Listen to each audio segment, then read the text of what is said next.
This view from the pew was originally published in the Red Marley, it's in Gloucestershire Village of Red Marley, in March 2009.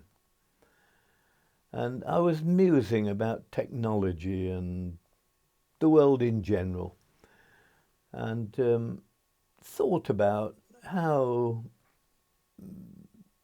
people were sort of didn't really change, and yet things had changed.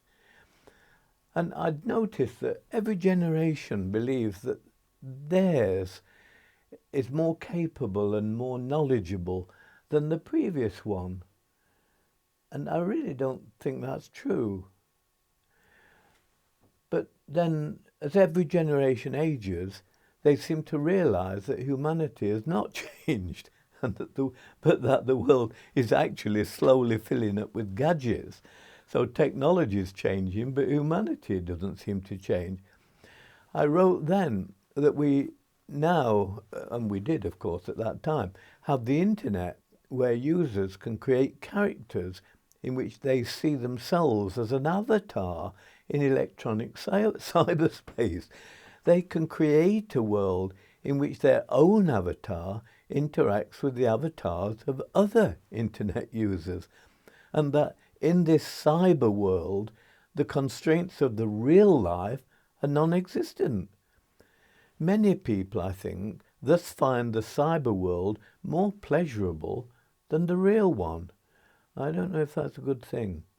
It seems to me personal avatars are modelled on images of men and women blessed with great beauty, with greater strength, greater wealth, greater power, and more success in cyberspace than are their creators in real life. It's a funny thing, isn't it, human nature? But as with many ideas, the notion of an avatar is not new. To a Hindu, the word avatar describes the descent of a deity into a visible reality. In a similar way, Christians use the word incarnation to describe how God became human to show us how to regain the immortality lost by original self-centered sin. We are shown what we have to change for this to happen, and the Bible is our manual on how to really become that person in real life. Despite this, however, many people prefer to hide in the cyber world as an avatar, rather than reaching fulfillment in the real world. Many of us think of ourselves as real, but might occasionally wonder if we ought to get into this avatar world. To be honest, I hadn't got the time. But in cyberspace, my wife would, of course, remain at the age of 29, which she has been now for some years.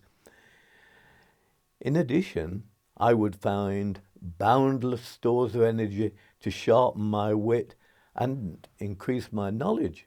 Our sheep, of course, would have perfect feet, never need to be wormed, and would require no assistance at all in lambing. The varroa mite would vanish from our bee colonies, as would scaly leg mite from chickens and TB from cattle. In this avatar world, I would retain my youthful 32-inch waist, and my flowing blonde locks would never need the ministrations of just for men. Some readers may regard all this as wishful thinking. But even silly blonde avatars may need a morale booster now and then. I was blonde once. Talking of blondes, however, reminds me of the story of the redhead and the blonde, who were watching the 6 o'clock news, in which a poor fellow threatened to jump from the Clifton suspension bridge.